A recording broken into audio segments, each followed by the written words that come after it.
Come on now, fellas! We've got to answer the bell. Now let's go!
All right, you know what's good for a talk show?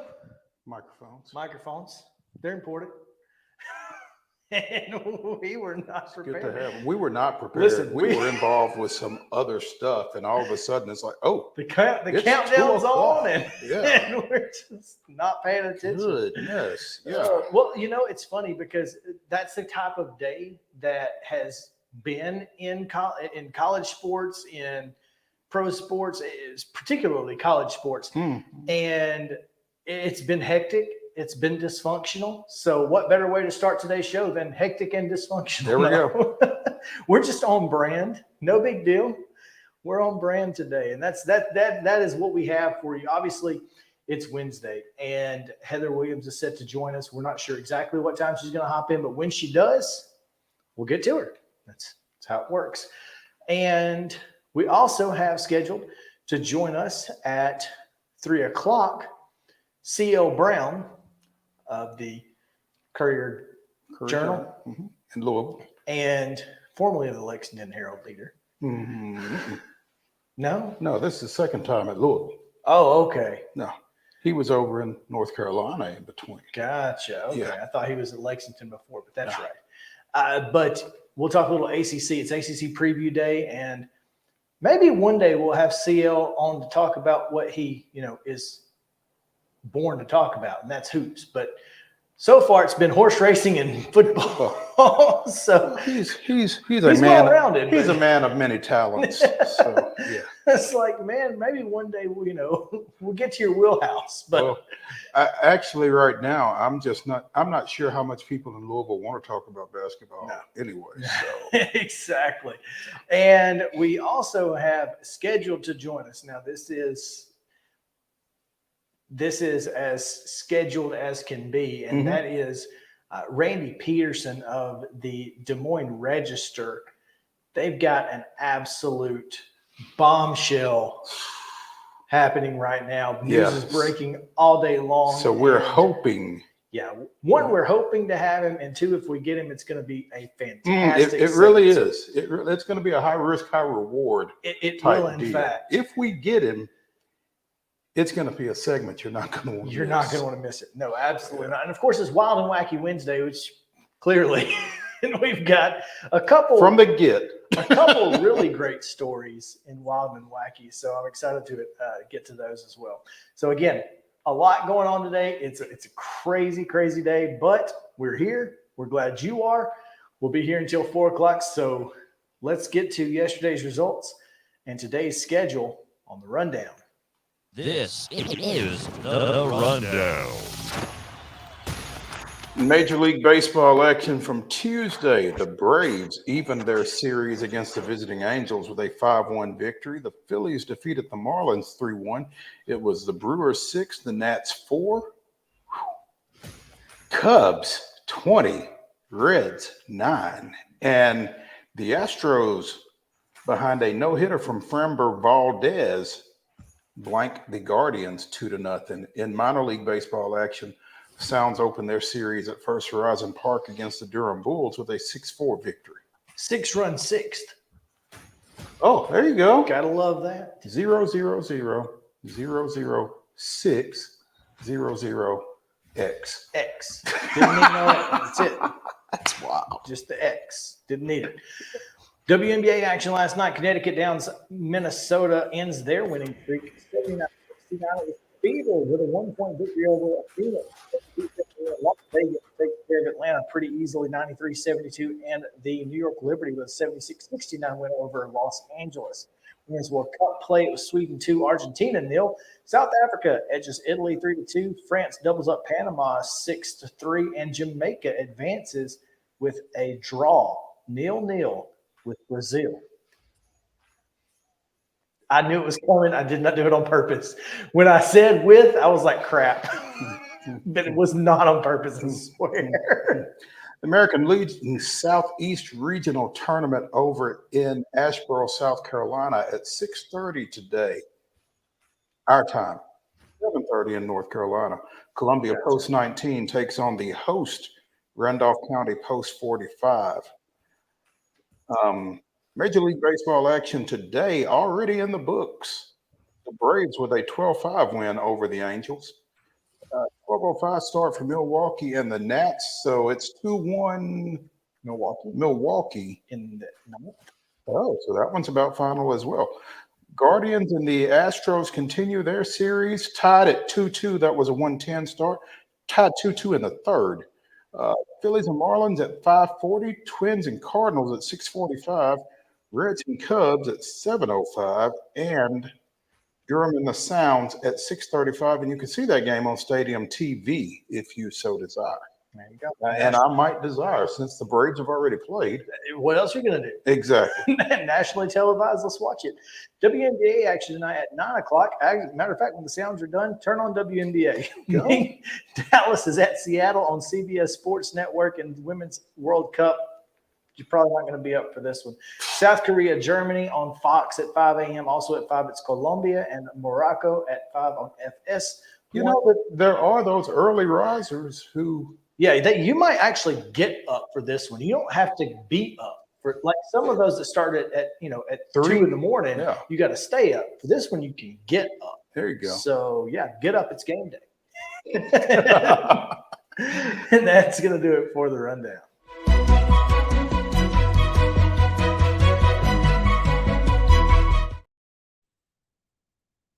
All right, so top story is brought to you by our friends at Piggly Wiggly.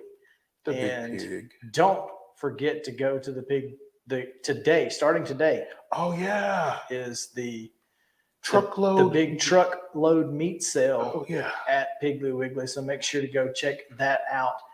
I might go grab a couple of ribeyes and throw them straight on the grill when I get to the house. You might just grab a whole ribeye and slice it up, because I bet you it's going to be really well priced.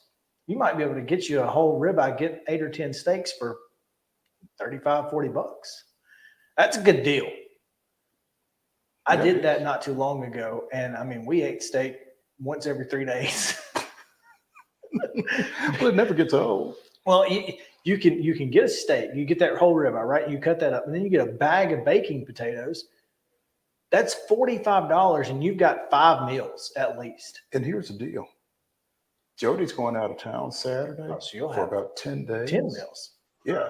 I just go home every night and throw a steak on the grill. Well, and here's, I don't know if you've got an air fryer, but if you don't, you should.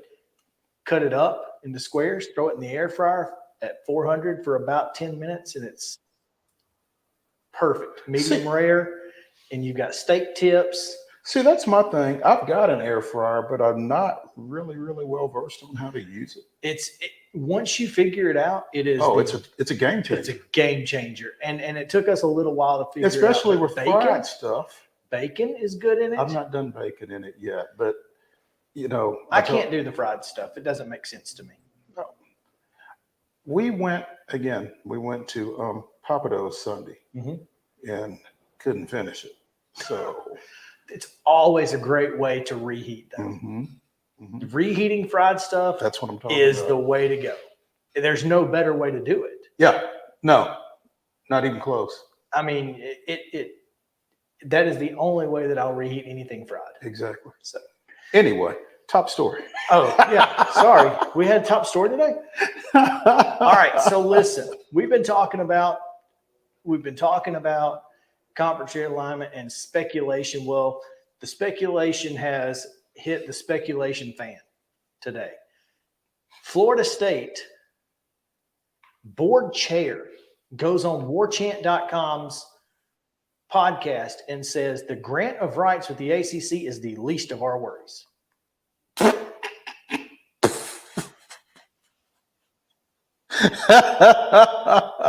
We got lawyers. Well, here's the thing. Apparently, they allegedly say they were misled by the ACC and the grant of rights on how much money they would actually be getting from this thing. They were misled by the grant of rights? Did they read it? Apparently, there were some incentives in there that they were told would be in there, and they ended up not being in there, and all this other. Okay, so again, I don't know. I'm just saying. Apparently, they say they were misled, and bamboozled with this. Led astray, run amok. We didn't land on Plymouth Rock. No. I mean, it's so apparently right now, according to Brandon Marcello of 24/7 Sports, Florida State's Board of Trustees are meeting at this very moment. Conference membership is the topic of discussion. Oof. And here's the reason. As you sent me a tweet earlier, Dennis Dodd reporting from CBS and others right now that the Big Ten is ready to move. They're ready to move on Oregon, Washington, potentially Stanford and Cal. So if Florida State and Clemson want to get out of the ACC, they got to do it right this minute. Wow. So if the Big Ten is going Oregon, Washington, Stanford, Cal, then the SEC is going Florida State, Louisville, North Carolina. Who? Clemson? I can tell you who they should go get. Okay. I'm not saying who they want, who they will. Mm-hmm.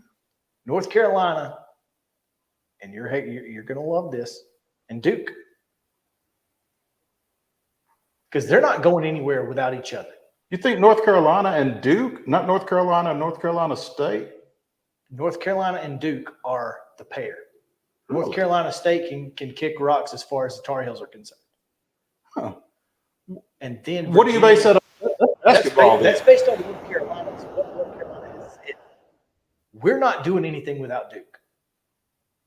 Huh. I never would have, and I guess I've just not paid that much attention to it. And it'll be interesting because we can ask CL about that when we have him on later. Because, like I said, this is ACC. Yeah, this is going to be. We're supposed to be talking about football. We may not talk about anything but conference realignment in this situation, and I hate that because we definitely want to talk ACC football. Well, this is what's going on. But this is the topic. On top, you know who would love Duke? Vanderbilt. But guess who else you had? Go north. Virginia, brand new state, Virginia Tech. Now you've got 3 academic schools. And the SEC has all of a sudden become, a potential, not academia conference, but not to the level of the Pac-12 and the Big Ten. But certainly.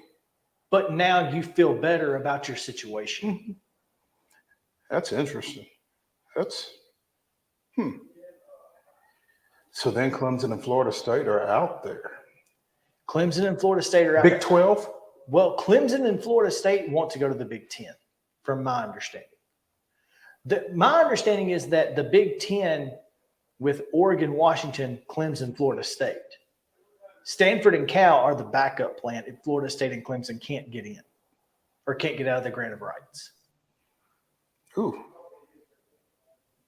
And at that point, Stanford, Cal, Arizona State, Washington State, Oregon State. Big 12? I don't think so. I think they have to go to the Mountain West or the Double Coast Conference with Wake Forest, Boston College, Miami. Miami's in this, by the way. What happens to Miami?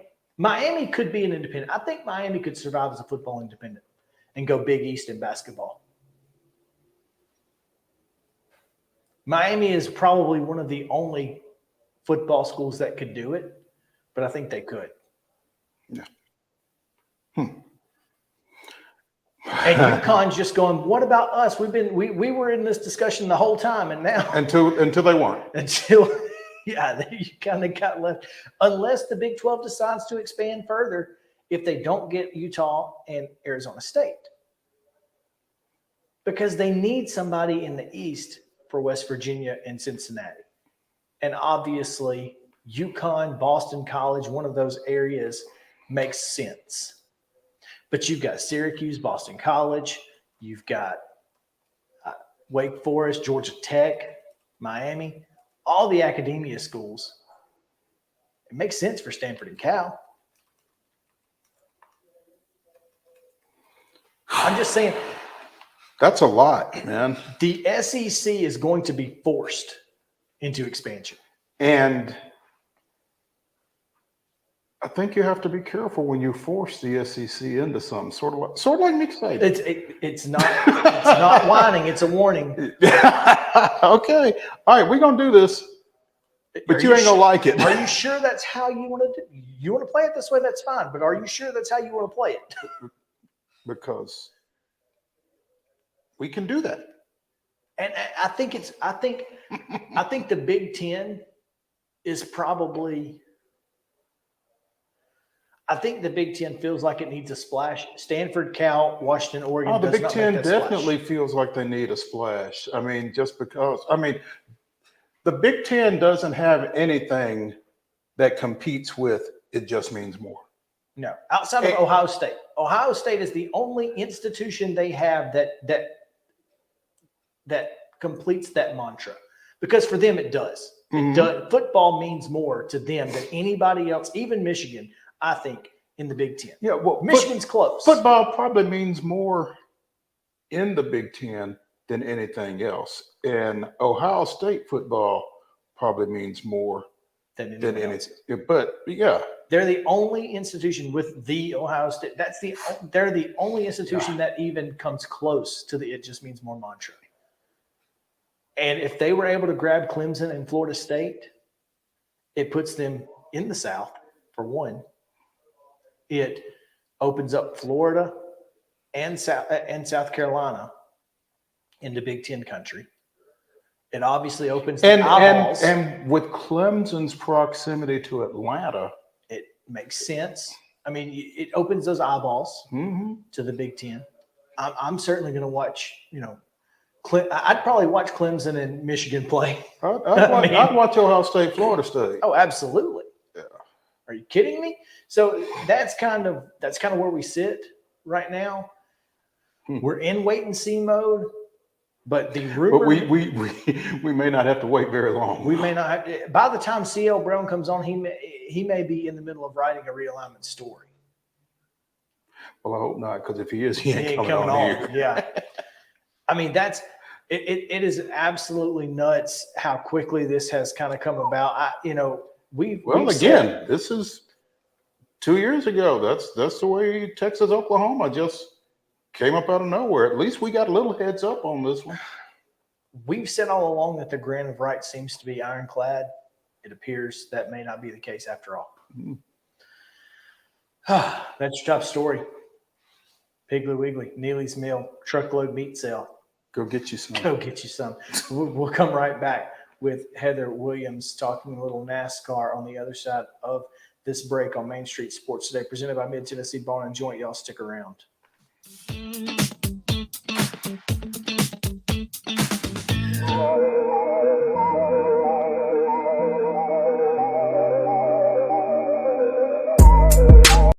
Mid-Tennessee Bone and Joint treats your orthopedic injuries and existing conditions. Our trained physicians will get you back in the game faster. Contact us at 931-381-2663 or www.mtbj.net.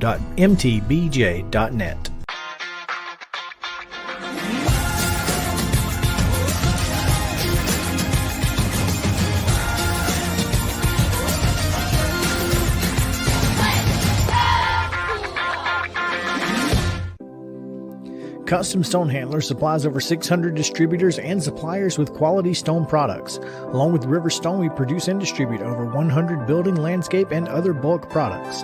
Our goal is to provide quality products, service, and partnerships to ensure our customers' success. We firmly believe that the measure of any person or company is how they treat other people and customers. Give them a call at 931-490-4990 or visit CustomStonehandlers.com. With Lee Company technology, the best handymen are hands-off. Lee Company techs have been using visual findings and other smart technology tools for years to add transparency and virtually take customers along. You see what we see, whether we're in a crawl space or on a roof. With Lee Company, technology helps us help you, no matter what's happening in the world or at your house. You can't see the sights without the sounds. From the crack of the bat to the roar of the crowd and everything in between, discover what Hit City has to offer.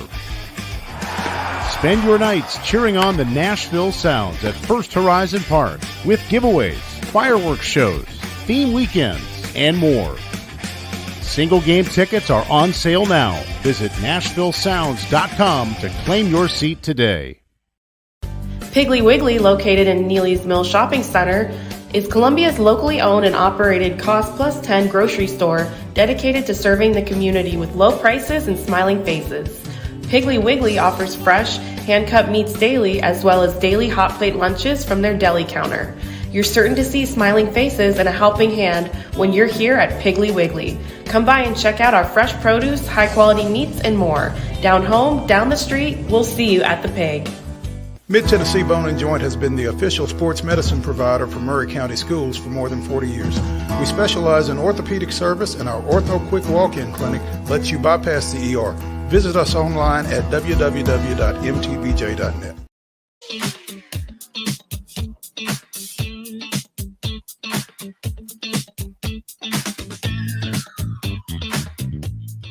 Welcome back in Main Street Sports Today, presented by Mid-Tennessee Bone and Joint. Chris Yao and Mo Patton here with you on this wild and wacky Wednesday. What a wild and wacky Wednesday it has been to this point, and we are excited to have you guys with us and excited to have our next guest and on time. She must have gotten in the car and drove really fast. Well, the coach is very cooperative. What you're supposed to do. The coach was very cooperative. We appreciate cooperative coaches more than anything. Yes. Where's the echo For sure. coming from? Hang on just 1 second. I think I may know the answer to that. Are you? I'm on the Bluetooth Oh, yep. because I'm trying to keep the air. Air is good. Does that help? That's Yes, it. there we go. There we You go. nailed it. Oh, All right. Sorry about that. It's all good. You're perfect, and that did, and as a matter of fact, clear it up. So let's talk about Richmond, because whatever we say in this segment will be more entertaining. Sorry. Well, I mean, they never with the track. We talked about this last year. They did have a Monday and Tuesday to work on the short track package, and they said they were very pleased with the performance of the cars with the new package. So hopefully by the time we start hitting Bristol, Martinsville, Phoenix in the playoffs, these troubles with the short track may be at least improved. Probably not completely cured, but maybe improved just a little bit. Well, it can't be much worse. So anything is better at this point. And, you know, it was kind of a weird race because, you know, you had a lot of different leaders, but everybody seemed to lead 80 laps. Like everybody that led a lap led 80. Yeah, I mean, it is strange like that, but I mean, sometimes it happens. I mean, but part of that is just because, you know, especially on the short track, it's really hard to pass. And once you get up there, you know, people have to work to get around you. So it didn't matter if you had a great car or an average car. Once you were up there, you were going to be able to hang out there for a little bit anyway. But yeah, I mean, I hate to just dump on the short tracks because, you know, I live next to a short track and I love my short track, but you know, it's not the track's fault, it's the next gen's fault. So you know, hopefully they'll get that figured out. How do you address that? How do you address that? I Yeah. mean, they've done some things to change the spoiler on the car and the front splitter, and they've done different tire compounds. They've thrown a bunch out of it, especially at this test they had the last couple of days. So they're hoping, they think that they have now hit on a combination that will at least improve the ability to pass and improve the racing at these tracks. What's really crazy about it is that, you know, the conversation we're having now about Richmond used to be the conversation that we had about Charlotte or Kansas. Now this new car is fantastic at Charlotte or Kansas or Nashville, but it's terrible on the short track. So it's just finding a car with the balance so that the racing is at least good on all the tracks. I think I said this last week. Every track does not have to be a Grand Slam. Every track does not have to be a Pocono or what we saw at Kansas this year. But if we can get good solid doubles every week and every once in a while get a home run, I think that's what they're looking for. Well, RFK hit a home run. Chris Buescher with a big win, but Brad Keselowski also, like I said, one of those people who led 80 plus laps. So big day for RFK. Yeah, and they've been building towards that. I mean, they have slowly been building towards that. Both those cars were solidly in the playoffs even before Buescher won. They've been maybe the most consistent Ford team of any of the teams that carry the blue ovals. And, you know, Brad has really just done a good job. I mean, Chris, I know nobody thought that he was going to be able to do this quickly. Roush Fenway was in a bad way when he moved over there, and very quickly he's been able to make them a contender, both by upping the talent of the driver pool by driving himself because he's one of the more talented drivers, but also just his feedback to bring Chris Buescher with him. Chris has always been a really good driver of underperforming cars, and now that Chris had really good cars, he's shown that he can run up there and run up front. He won Bristol in the playoffs last year, and that was really like the turning point for this organization. And so, you know, Jack and his race team used to be what Hendrick is these days. There was a year where all 5 of his teams made the playoffs. Half the field was Roush Fenway cars, or Roush Racing at the time. And it was really sad to see the downfall of that organization. And so it's very cool to see them back competing for wins. They're probably both going to make the playoffs. And to see Jack in the garage area smiling and it kind of being back to the old Roush. It's really great. And a lot of the credit goes to Brad Keselowski. Bubba Wallace led 80 laps laps. and was leading midway, but obviously Richmond, which being a short track is not always indicative of a lot of green flag racing, but there was a lot of green flag racing. And once again, his pit crew does him in.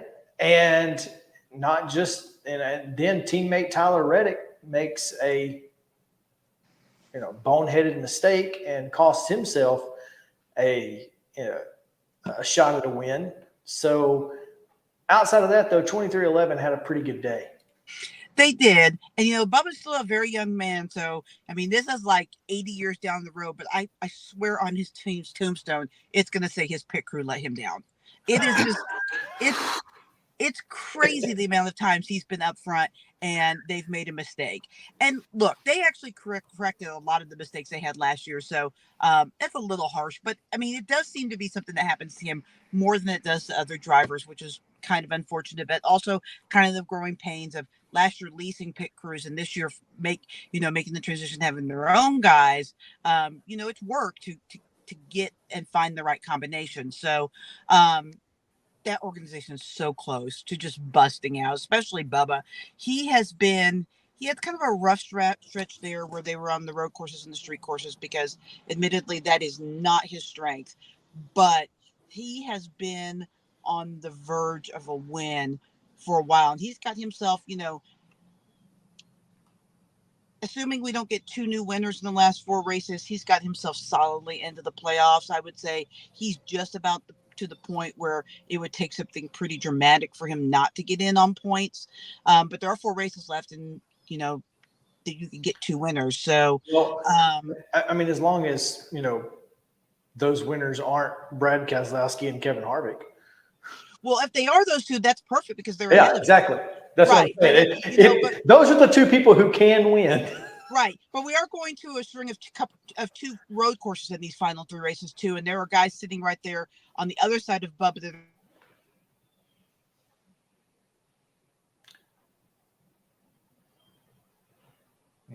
she's talking about some of the other drivers, like I think AJ Allmendinger, Michael McDowell is actually in that last spot, but Ty Gibbs is also one of the drivers racing for that 16th spot as well.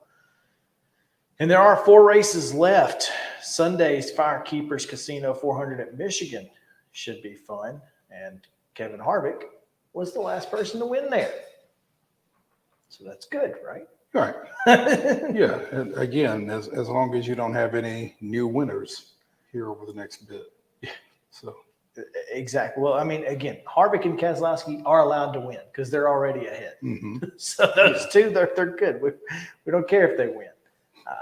But yes, so yeah, an interesting weekend in Richmond will lead us into, like I said, the Firekeepers Casino.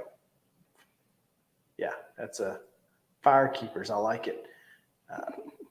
400 event. And again, Kevin Harvick, the last guy to win there. So we'll see how that shapes up.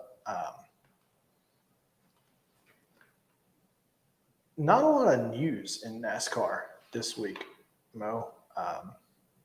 Corey LaJoie, after his big win, like last week, maybe. Mm-hmm. I'm sorry, not last. After at Pocono? No, that was where he and Ryan Preece got into it. Oh, okay. But they signed a multi-year extension with Spire Motorsports, which is huge for them. But yeah, there you go. I'm excited to see what happens with this short track package. It's almost like I wish they'd just use the old cars. It's like, can we just go back to the old cars just for short tracks and be done with it? So anyway, hey, why would you not? It just makes sense. I just go back to the old cars. I mean, it seems like an easy fix, at least until you get the other one fixed. Yeah. Who am I and what do I know? So, before Heather's back.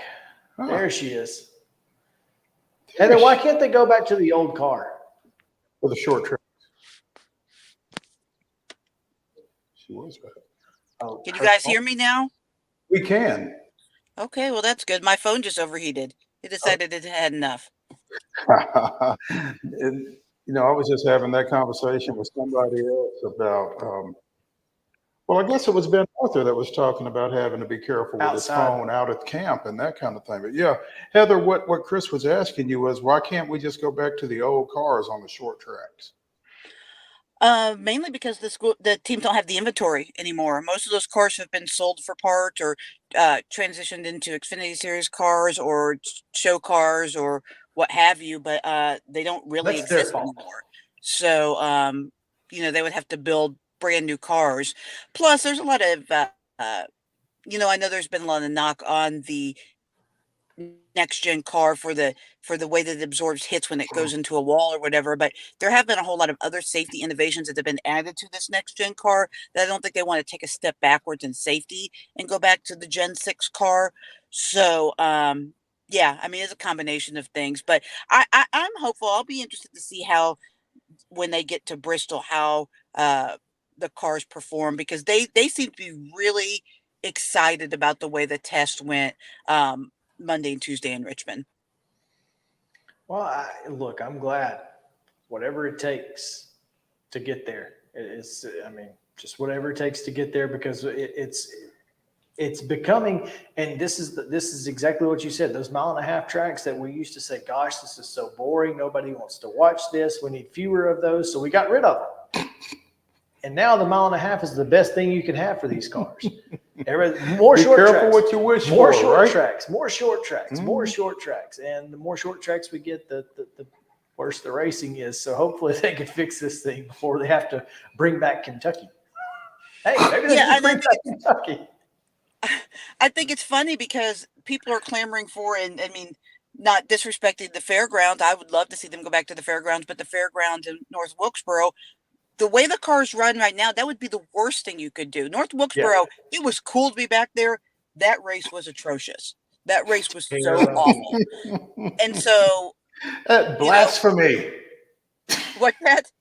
Blasphemy. I How know. dare you But speak ill of North Wilkesboro? well, no. Of the racing with the next gen car, not of the track, they did a great job, and it was really cool to be back there. But the racing was not good. And as Dale Jr. said, though, you can't blame the track. And don't throw the baby out with the bathwater. But I don't really see adding a bunch more short tracks until we get this fixed. Because Yeah. it would make more sense at this point to go back to Kentucky, because Kentucky would probably be a pretty darn good race right now. It absolutely would. There's no question in my mind. Oh man, that's. Let's talk a little bit about this week at Michigan. What are we expecting?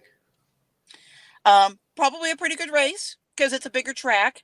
I expect to see. There's some guys that really would love to get a win to take some of the pressure off. Talked to Michael McDowell this week. Michigan's not necessarily a track that he's targeting. He's looking more at the road courses, but Bubba Wallace would like nothing more than to win this week, so we don't have to worry about points. Kevin Toyotas Harvick won are it last usually year. pretty good there.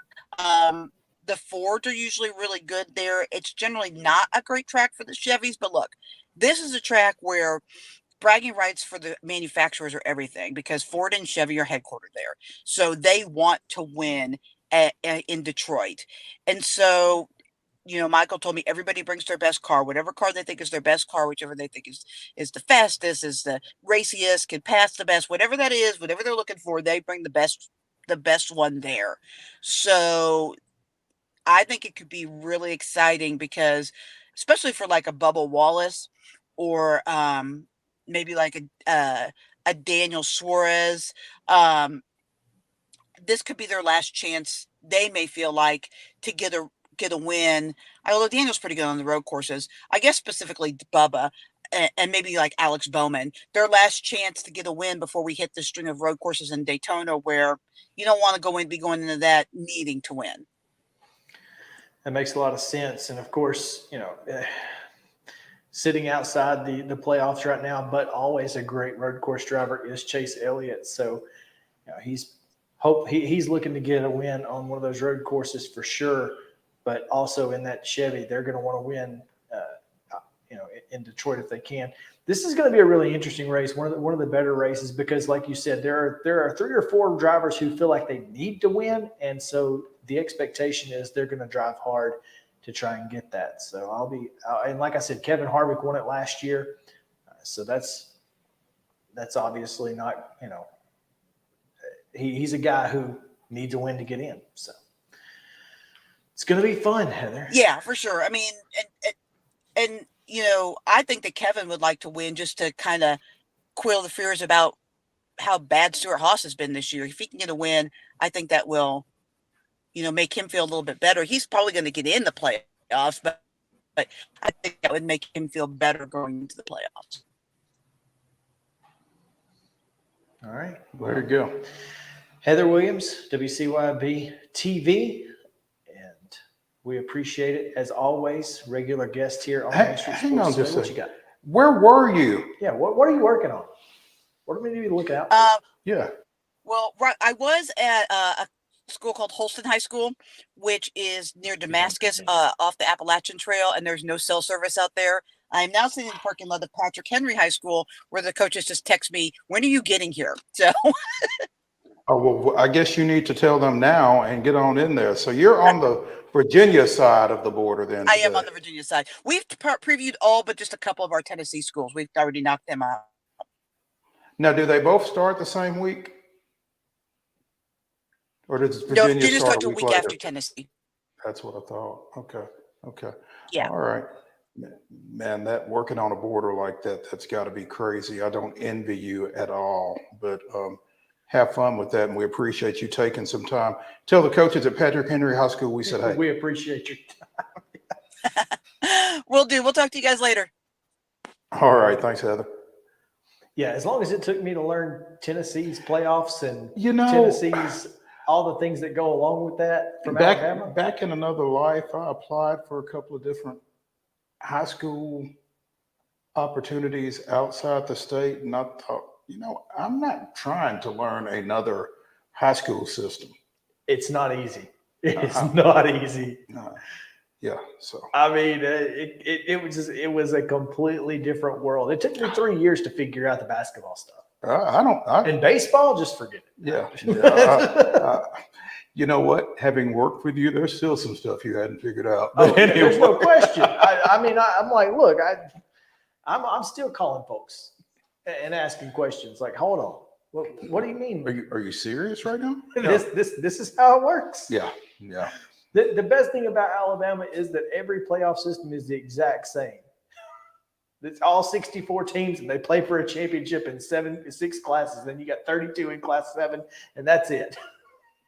That's kind of crazy. That's the easy. It's all the same. If you know one system, you know them all. So, yeah. Wow. Let's take a break and talk baseball right after this on Main Street Sports Today, presented by Mid-Tennessee Bone and Joint. Still to come, C.L. Brown and hopefully Randy Peterson on Main Street Sports Today.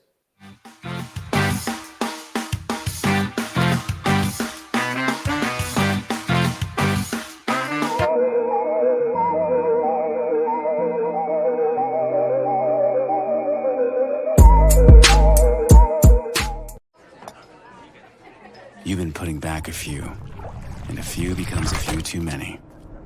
For a moment, you think about calling for a ride. Nah, you live nearby. What's the worst that can happen? You get pulled over, your insurance goes up, you lose your license, you total your car, you kill someone. There is nothing better than drinking an ice-cold beverage while taking in a Nashville Sounds baseball game.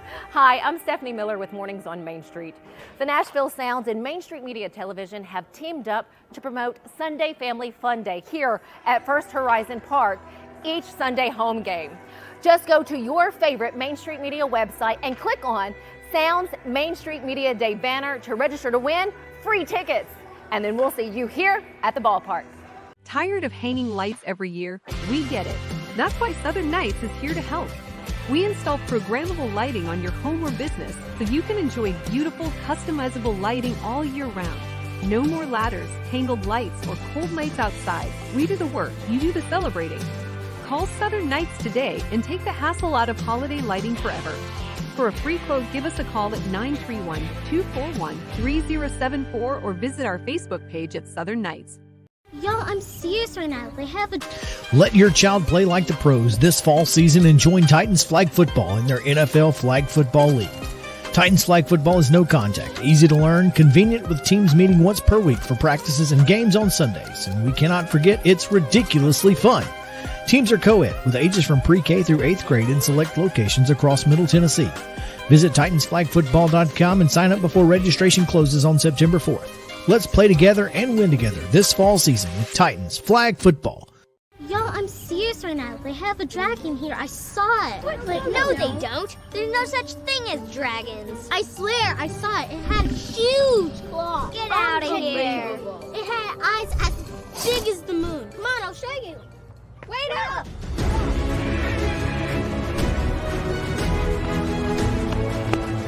Do you hear that? We're almost there. Whoa! I told you so. That is a dragon.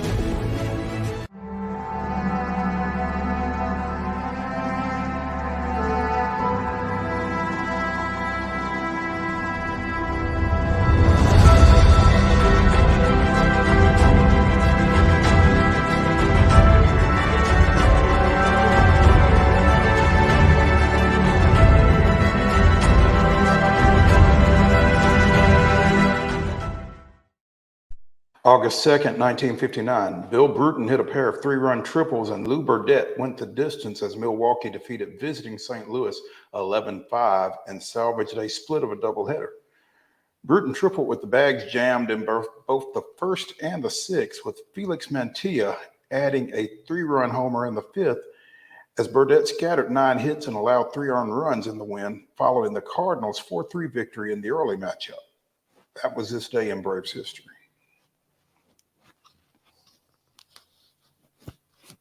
Mo, before we get to the Braves, apparently this FSU board meeting breaking news, huh? is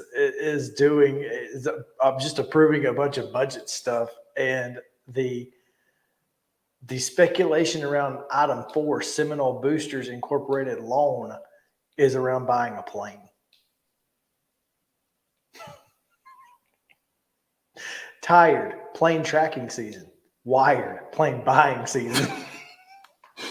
This is nuts. I mean, if dude went on that podcast to make us watch this budget meeting, that's phenomenal. Oh yeah, there's people cussing right now. Oh, you need to tell me that this is what we're going to talk about? Oh man, this is fantastic.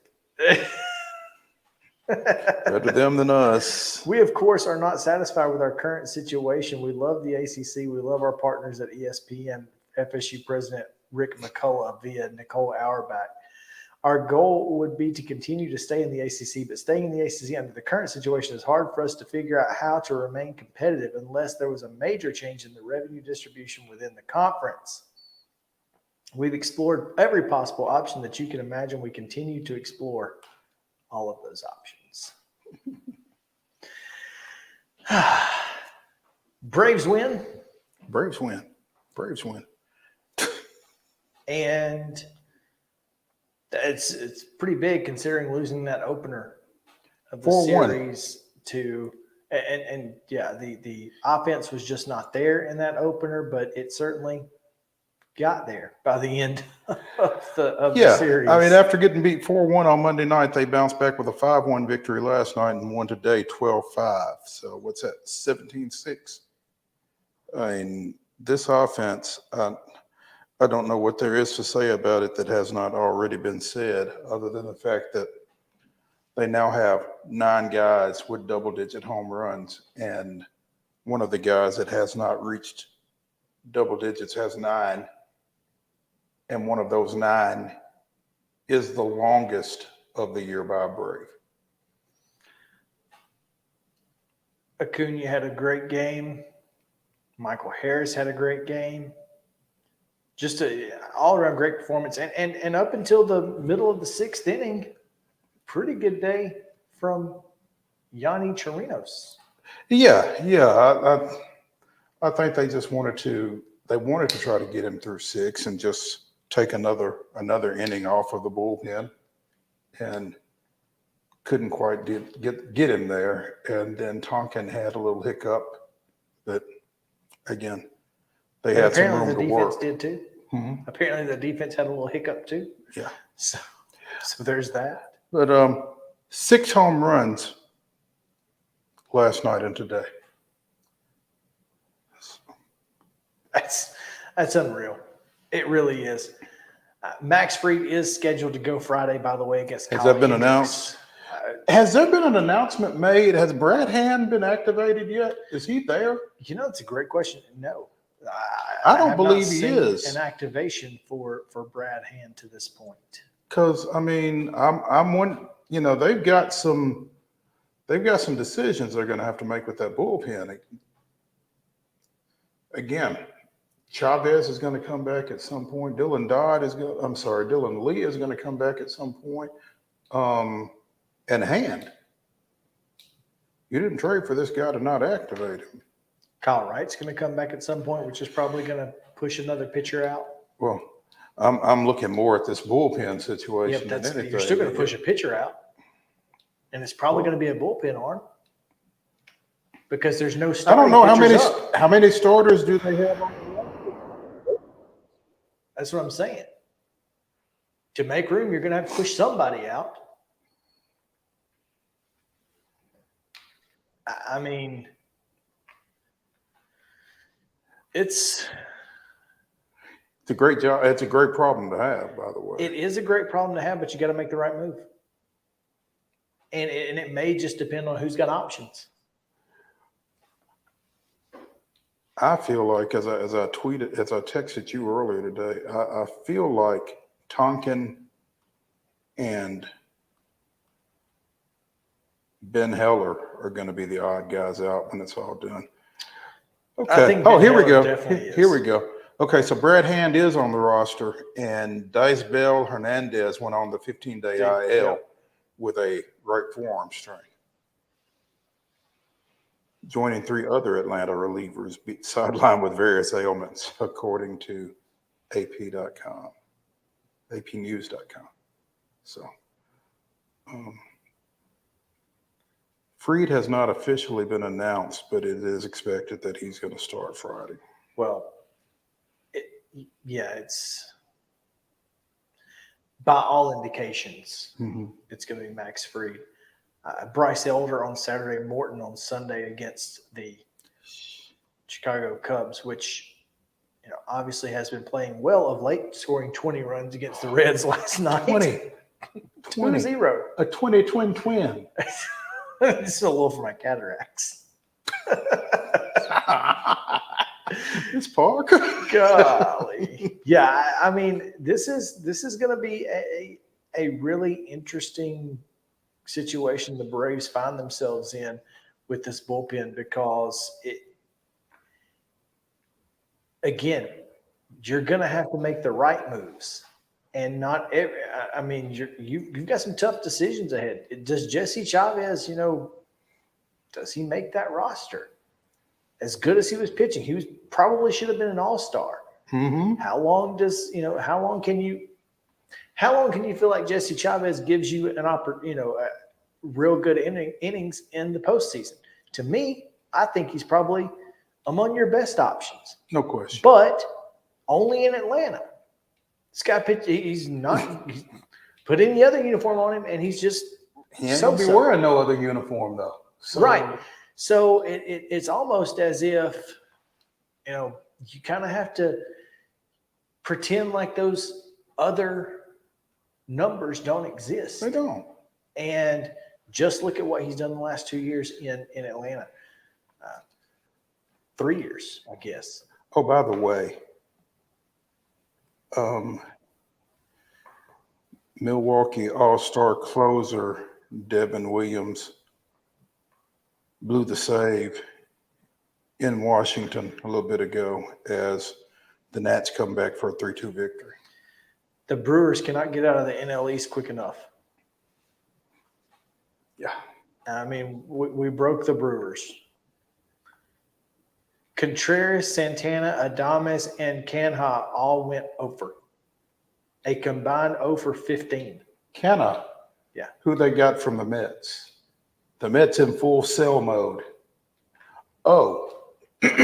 Sal Frelick also 0 for 1, but he came in as a pinch hitter. Well, that was their mistake. They should have Should have started just it. started it. Yeah. Where is the piece that I sent you yesterday? Oh. CBSSports.com had a trade deadline article wrap up, and after Max Scherzer was traded to the Rangers, he had some comments that will certainly make waves about his now former team. Scherzer opened up about conversations he had with Mets brass before he was dealt over the weekend, saying the club is looking forward to 25 or 26 and views 24 as a rebuilding year. I talked to Billy, Scherzer told The Athletic, that's Billy Epler, I think he's the GM for the Mets. I was like, okay, are we reloading for 2024? He said, no, we're not. Basically, our vision now is for 25, 26, 25 at the earliest, more like 26. We're going to be making trades around that. Continues Scherzer. I was like, so the team is not going to be pursuing free agents this offseason or assemble a team that can compete for a World Series next year? He said, no, we're not going to be signing the upper echelon guys. We're going to be on the smaller deals within free agency. 2024 is looking like a rebuilding year. And of course, they'll come out and compete for the East next year or something. I don't know, That'll be the way it does. That's just how our luck works. I'm gonna pull a John Morant. We're good in the East. I want to point this out because you did mention Devin Williams, I guess technically did blow the save, but they lost on an error. He gave up no earned runs. Oof. Man. Didn't get an out, but did not give up an earned run. Errors with an S. Plural. More than one. The Brewers took their skillets into the field, huh? It was apparently a throwing error from Andrew Monasterio. Oh, hate that dick sound. Yeah. Is he playing third? I think so. So that's unfortunate. That's unfortunate for Devin. Poor, Devin kind of gets a little bit of the brunt there, but the Central is wild. I mean, as you talked about, Bryce Wilson, by the way, pitched as a reliever in that game. Bryce Wilson pitched as a reliever in one of the Braves games this weekend. It must have been Friday, I think, because it wasn't either of the games I was at, I don't believe. Yeah, it was Friday. Yeah. He gave up 4 runs on 5 hits, 2 home runs. Well, I mean, it's the Braves. Yeah, what are you going to do? 69-37 they are now, with an 11.5 game lead over the Phillies, 13 over the Marlins. Mets 19 back. In the Central, the Brewers now are a game back of the Reds. Cubs have closed to within 4 games after that 20-9 win last night. Just a game over 500, though. So, wanted to mention this before we get out of here. Mm-hmm. Major League Baseball, and I've got this screenshot, so let me just go ahead and get it. Mm-hmm. Got to do that to remember stuff. MLB_PR tweets on Sunday that Saturday's average crowd of 38,858 marks MLB's highest Saturday in 10 years. Wow. It was. I was one of those. 9 of Saturday's games attracted 40,000 plus. 11 had 11 of Saturday's hosted 35,000 plus, and it's essentially someone, and I don't know about, I don't have that one screenshot, but someone retweeted that this is the highest average season since the home run chase. And as much grief as the pitch clock was given, I think to some degree, It's got a lot to do with it. people are paying attention. And The said, pitch hey, clock has not been nearly as invasive as I had anticipated prior to the season. well, we've had the conversation about injuries, and I completely understand that conversation. But it hasn't affected games as much as some people may have thought it would. Right. Right. And the later we get into the season, the less it affects. Yeah. I mean, every now and then you'll see a violation in what feels like kind of a key situation. Could be worse. You could balk your way to a loss like the Mets did. Mets gonna Met. Again, congrats to Framber Valdez, How about that? who after posting a 7.29 earned run average in July. Dude had been getting shelled for a month.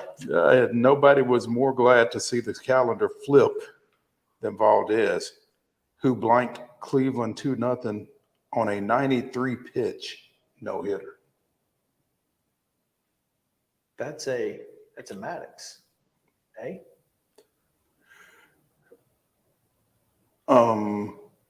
Issued a fifth inning walk, which was later erased by a double play.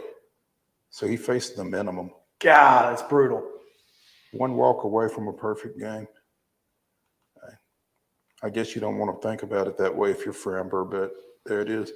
Former Nashville Sounds catcher Martin Maldonado was on the catching end of that no-hitter. That was the third of his career. Wow. I think only 2 catchers have caught more no-hitters than, like I said, the former Nashville Sounds backstop. And I think Jason Varitek was one of those. Varitek and Carlos Ruiz. Of the Phillies. Varitek caught no-hitters for Nomo, Derek Lowe, Clay Buchholz, and John Lester. So that's just 4. Now, I don't know how many that is.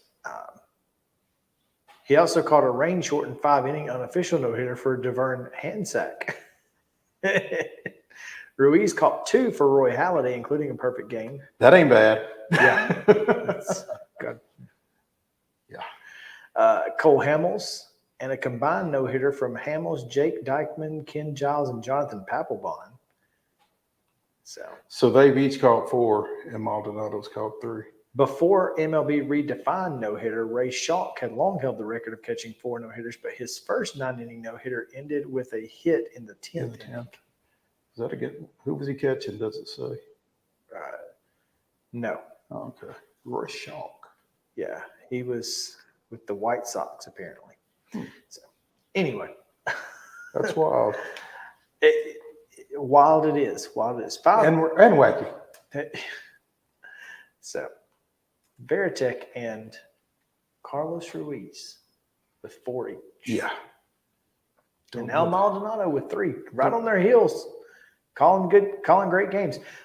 We've got C.L. Brown coming up here in a minute, but former Florida State quarterback Drew Weatherford. It's not a matter of if we leave, in my opinion. It's a matter of who and when we leave. Not everyone may agree, but I feel strongly about it. Florida State trustee Drew Weatherford also, by the way. Not just former quarterback, but also trustee. I think he may be a little bit more impactful as a member of the Board of Trustees because I don't remember that name. So, just for what that's worth. Man, I'm really interested to see how this is going to play out. This is so crazy. It's essentially Florida State's got to decide whether or not they trust themselves. Do we trust our lawyers enough to say we're leaving? So Let's take a break. C.L. Brown is scheduled to join us. He is not in yet, but I'm sure he will be in the next couple minutes. So stick around. Main Street Sports Today, presented by Mid-Tennessee Bone and Joint. We'll be right back after this.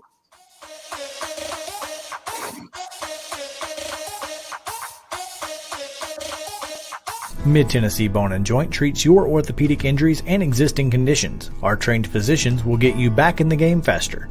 Contact us at 931-381-2663 or www.mtbj.net. With Lee Company technology, the best handymen are hands-off. Lee Company techs have been using visual findings and other smart technology tools for years to add transparency and virtually take customers along. You see what we see, whether we're in a crawl space or on a roof. With Lee Company, technology helps us help you, no matter what's happening in the world or at your house. Jones & Lang Sporting Goods here in Columbia has been outfitting teams, officials, and anybody else from T-ball to college for 50 plus years. Be sure and check them out at 931-388-8060 or online at jonesandlang.com. Jones & Lang Sporting Goods, the look of a winner. Zion Christian Academy, zioneagles.org or 931-388-5731. You can schedule your appointment. Go tour their campus. It is beautiful over there, and you're definitely going to want to see it. Again, it's zioneagles.org. Give them a call, 931-388-5731, and schedule your tour today. Did you know that up to 80% of us will experience back or neck pain during our lifetime? Many of you are offered surgery or addictive pain pills to relieve your chronic pain. At the Dr. Gill Center for Back, Neck, Chronic Pain Relief, we have been leading the way to better health, naturally, and have helped tens of thousands of people right here in Middle Tennessee for the past 30 years. I came to Dr. Gill about 10 years ago after my local doctors recommended surgery. I knew about Dr. Gill and wanted to see if he could help me. 10 years later, I am pain-free, no surgery, and no pain pills. Surgery is scary, and over 40% of all back surgeries fail, creating a cycle of surgery and pills. There is a safer solution to your chronic pain. Make the call to the Dr. Gill Center for Back, Neck, Chronic Pain Relief today and get your life back. This office visit is normally $299, but call today and receive your initial consultation, report of finding for just $49. But hurry, this offer won't last long. Call 615-768-8743. That's 615-768-8743. You can't see the sights without the sounds. From the crack of the bat to the roar of the crowd and everything in between, discover what Hit City has to offer. Spend your nights cheering on the Nashville Sounds at First Horizon Park with giveaways, fireworks shows, theme weekends, and more. Single game tickets are on sale now. Visit NashvilleSounds.com to claim your seat today. Mid-Tennessee Bone and Joint has been the official sports medicine provider for Murray County Schools for more than 40 years. We specialize in orthopedic service, and our Ortho Quick Walk-In Clinic lets you bypass the ER. Visit us online at www.mtbj.net.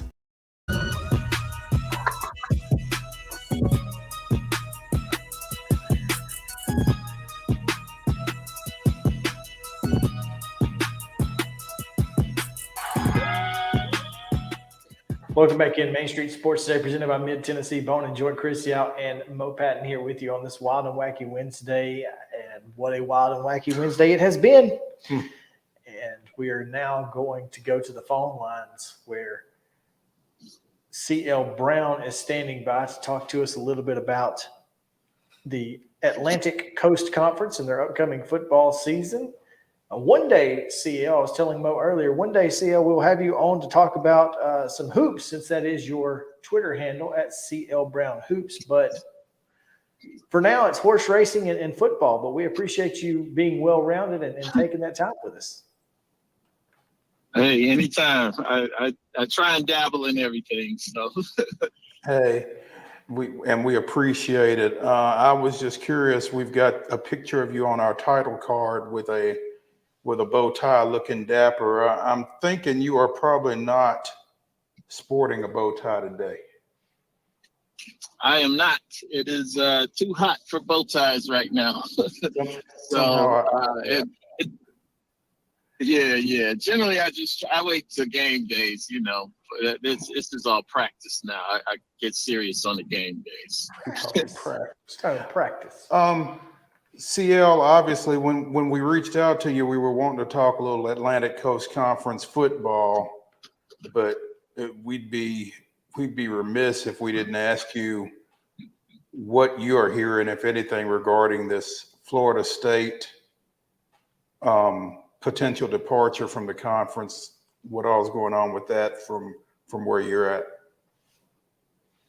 I'm not really hearing anything in terms of actual movement. My opinion is that it's just Florida State doing more posturing.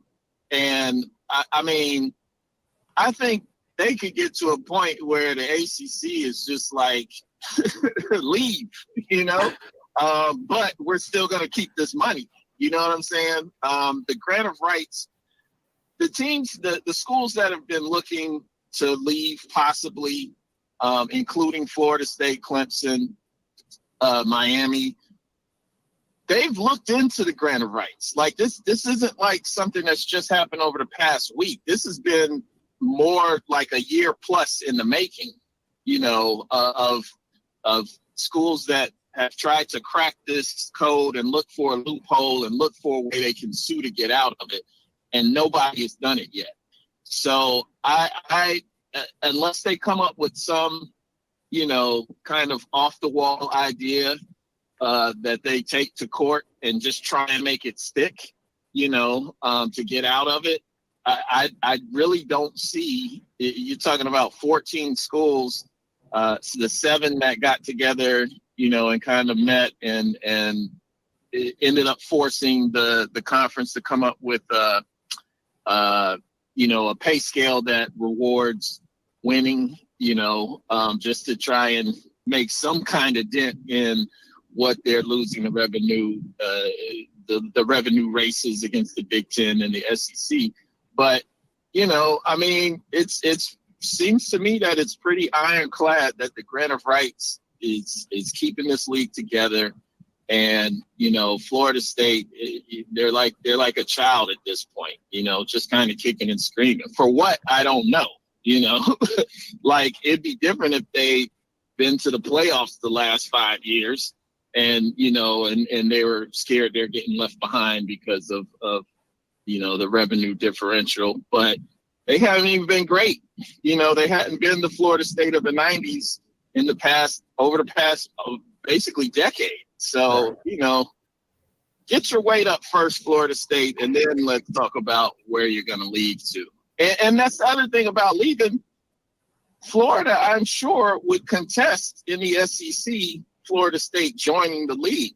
It's not just like the SEC has this open invitation to them, and the Big Ten certainly does it.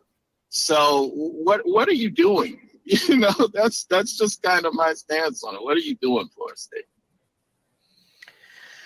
That's good to hear, because we've been thinking this whole time that the grant of rights was pretty ironclad, and that was keeping the ACC content, and there was nothing that was going to make much of a change. If not content, certainly intact. Yeah, I mean, so now hearing that is likely the case, I feel a little bit better about what we've said on this show up to this point. So, C.L. Brown of the Louisville Courier-Journal, joining us here on Main Street Sports Today, presented by Mid-Tennessee Bone and Joint. As we continue our look around college football, conference by conference, preseason poll has Clemson, surprise, surprise, at number 1. Florida State, number 2. North Carolina, NC State, and Miami rounding out the top 5 in the 14-team conference. CL, what's your read on the ACC heading into the 23 season? Yeah, I think that is I forgot to turn my ballot in. A little bit of secret there, but I probably would have had 1, 2, 3 the same order, with Clemson winning. To me, until somebody actually knocks Clemson off, I'm going to go based on their track record and what they've done. Florida State certainly took a big step last year towards getting back to where we're used to seeing them. And, with some of the transfers they got in and everything, I think they're solid as a number 2 and potentially chasing Clemson. And Carolina with Drake May, who's also voted the preseason player of the year. I'm expecting him to have a great season, and I think Mac Brown really geared up. It's funny how quickly he changed his tune, and a lot of coaches have, with the transfer portal, because initially Mac Brown's philosophy with it was he was only going to get essentially a few kids, somebody who he thought he could bring in and they could be a starter. He didn't want to just get somebody for depth or, get somebody who would basically make his current team and current starters think that he's over recruiting in their position. But that all changed, in the past 2 years. And so this year he was going out to try and make them better, period.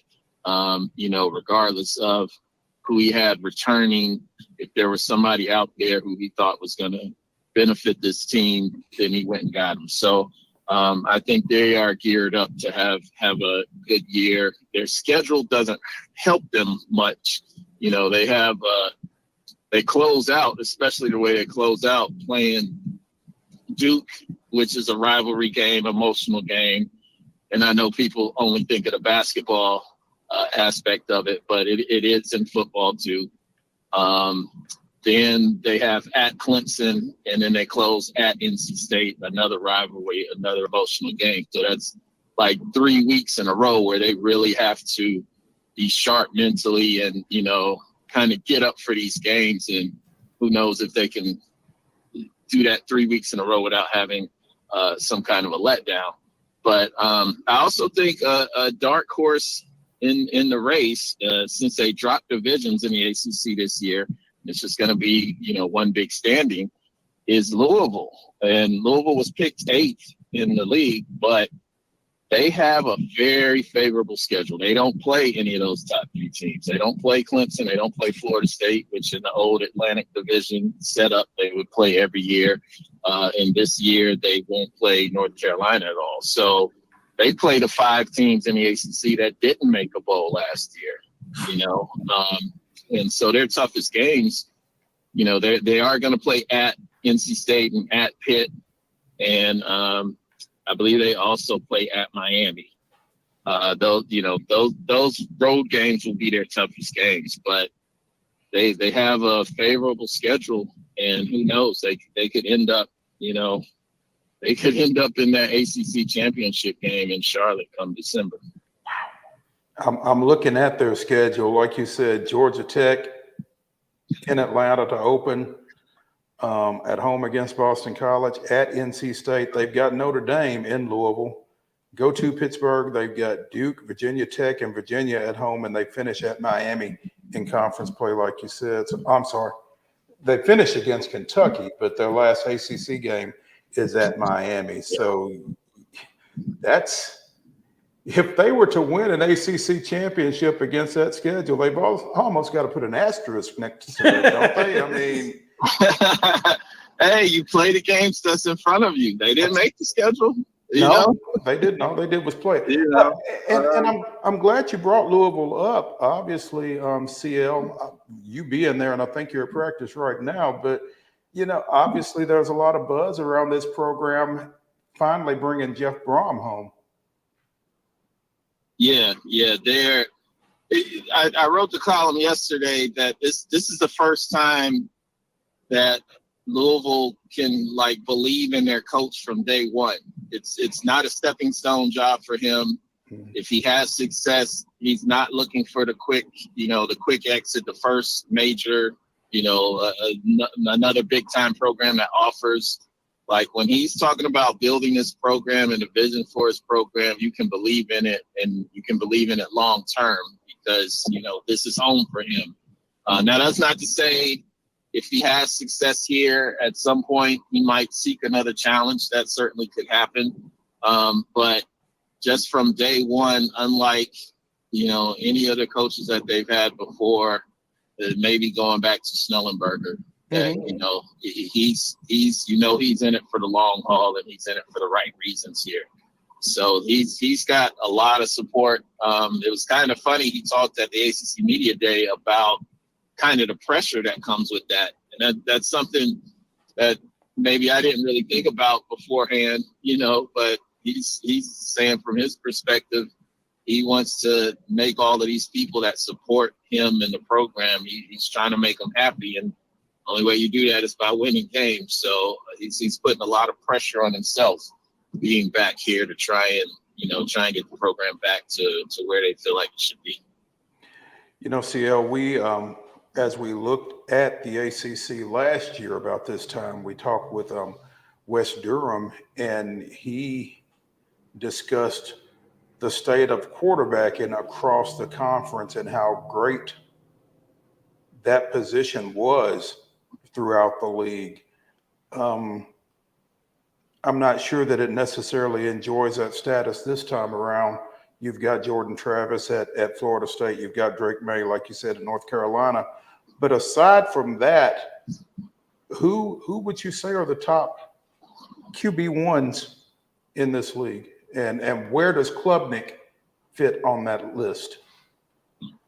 I'm not totally convinced of Klubnik and how successful he may be. I covered the game at the ACC championship when he came in after I think DJU had 2 series before he got replaced. And I think part of the success he had was that, Carolina was just caught off guard and they put all their preparation in tendencies that DJU had. And, I think a lot of times when backup quarterbacks come in, they can have that kind of success. But I still kind of got a wait and see attitude with him and how he'll perform. I do think, though, that two transfers within the conference could end up having big years. There's Brennan Armstrong, who left Virginia and now is at NC State. Definitely has more weapons than he had at Virginia. He has a better defense, which will put him in better positions. I just think I saw him play at Virginia a number of times, and, he's got some intangibles. He's got great mobility. He can deliver the ball. I think he's due to have a breakout year. And I also think Phil Jerkovic who transferred from Boston College and is now at Pitt, kind of the same situation. He'll be surrounded by a better offense altogether, although he was throwing to Zay Flowers, and who was, one of the top receivers in the ACC the past couple of years. But he's just in a better situation in Pittsburgh, and I think he'll thrive there more so than he did at Boston College, where he kind of had to shoulder the load of the offense, and it was a bit overwhelming for him. But, Narduzzi's going to protect him with the run game. They always have a strong run game at Pitt, and, he won't have to throw for 300 yards every game for them to win. They'll be in positions to win with him just managing the game. So I think he'll have a lot of success there as well. Wake picked 9th. Is that? Oh, and I can't forget my guy at Duke, Riley Leonard. I was about to ask, but yeah. I mean, a heck of a year last year, 3,000 yards. Football. Let's be honest. It's easy to look past Duke football, but they legitimately have a lot of returners, and I think he'll also be in that upper echelon when we're talking about quarterback play. Wake Forest picked 9th. Is that as simple as, Sam Hartman being gone, or were they doing it with smoke and mirrors last year? I think Wake Forest is always overlooked just because people don't understand how they do it, But Dave Clawson has a system there, and more often than not, it's proven to work for him.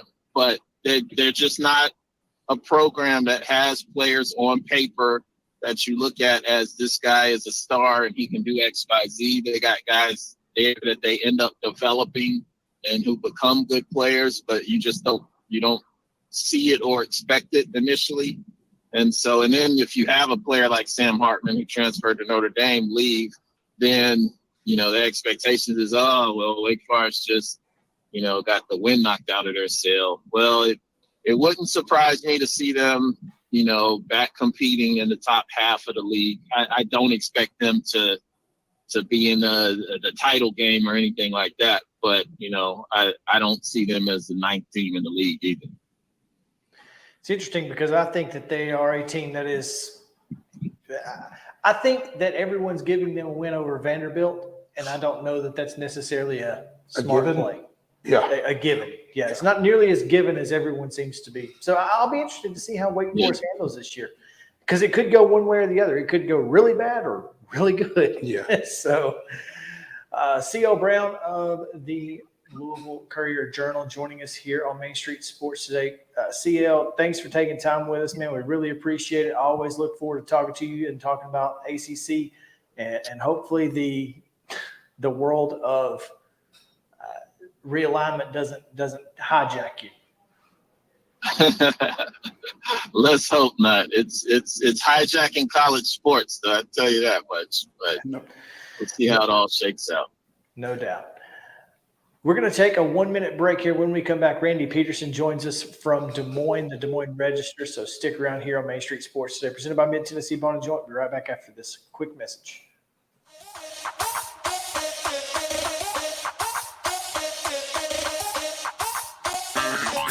This is Chris Yao with Main Street Sports Today. Every show, Mo Patton and I welcome friends from all across the sports landscape, from high school coaches and reporters to national, college, and pro sports personalities. You never know who might stop by for a chat.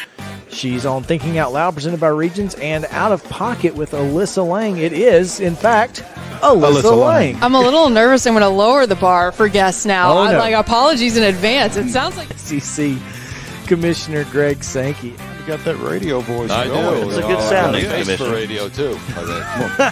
As do we. And then here's the other thing. You guys, you're spot on with the name. Everybody wants to be on Main Street. Everybody wants to be on Main Street. So, and we reach every Main Street in Middle Tennessee, Coach. Yeah, that's it. So Perfect. when you are on Main Street and you are moving, you gotta love it. Like you're moving. I was impressed. I'm glad someone.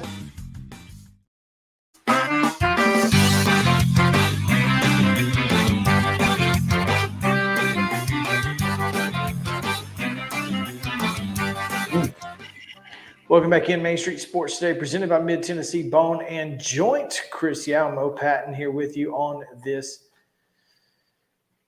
wild and wacky Wednesday. And super glad to be with you guys as we are getting ready to talk a little bit. We're going to go to the Big 12 here as Iowa State is in a mell of a hess, as my grandmother would say. Mm-hmm. And to talk a little bit about it is the Des Moines Register's Randy Peterson joins us now. Randy, thanks for taking time with us. Thanks, guys. Mo, it's great to see you again. It's good to see you, man. The last time we saw each other, we were probably in either a press box at Grid Stadium or at Iowa there. But yeah, no, exactly. Golly, darn. Yeah. You look good, dude. Thanks. You too. Hey, you were kind of at ground zero of this Iowa State situation. Great stuff. Bring folks that may not know what's going on up to speed on what's going on. Well, in early May, Iowa State and Iowa almost simultaneously, within 10 minutes of each other, emailed a press release saying that at Iowa, X number of student athletes were being investigated for allegedly betting. At Iowa State, same thing. They just changed the numbers a little bit. Didn't have as many who were alleged to be gambling. And so that got us all, we were scouring everything, sending open records to every agency on the planet. And so far we didn't get anything. We didn't get anything until yesterday. The Story County, which is where Iowa State is located.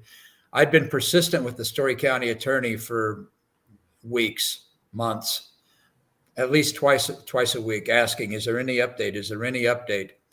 And it got to the point where I don't think I was annoying, but they knew it was coming.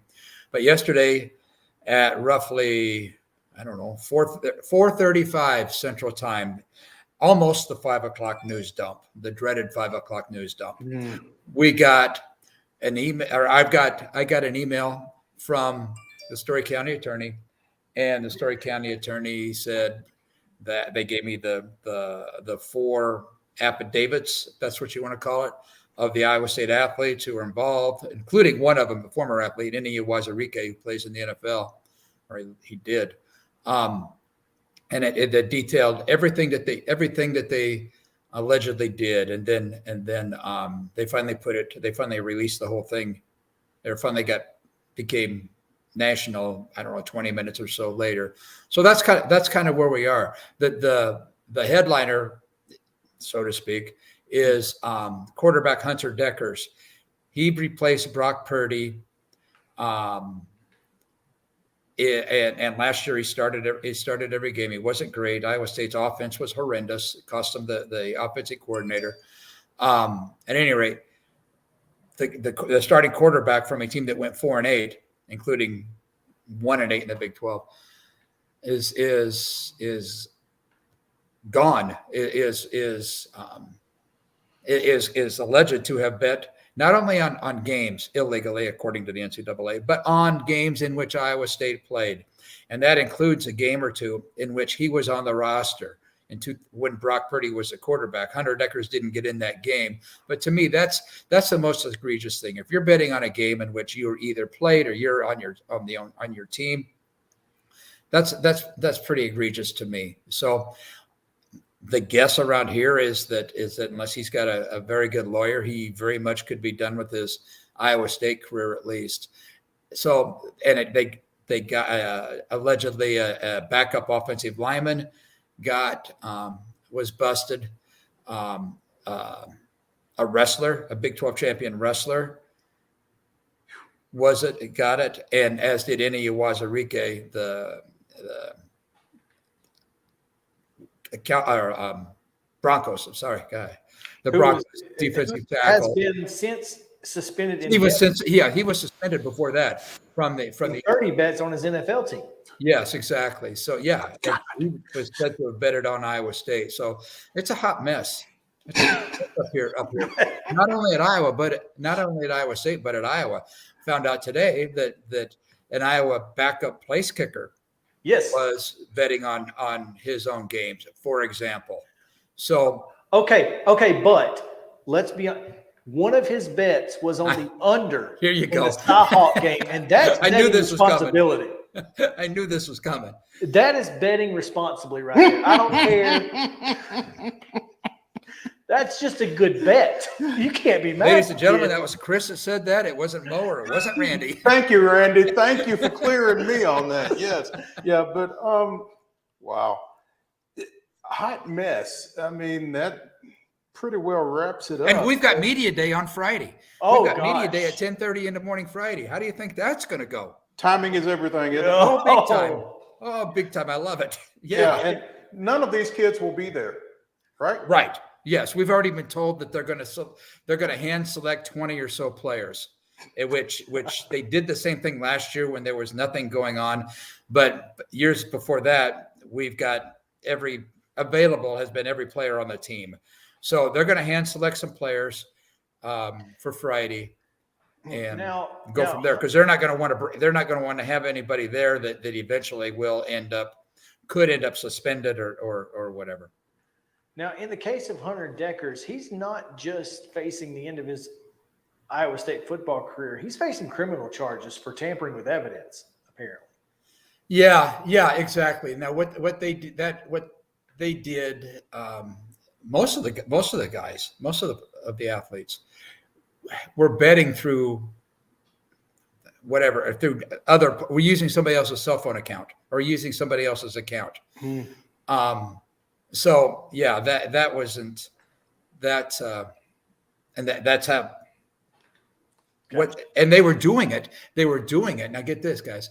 They were doing it in a place that set off the bells and whistles for the respective draft apps or drafting apps, gambling app, betting apps. They were doing it in a place that's off limits to the general public. Gee, what could that be? Locker room, dining area where all the athletes eat, academic center, practice field, indoor practice facility, training room.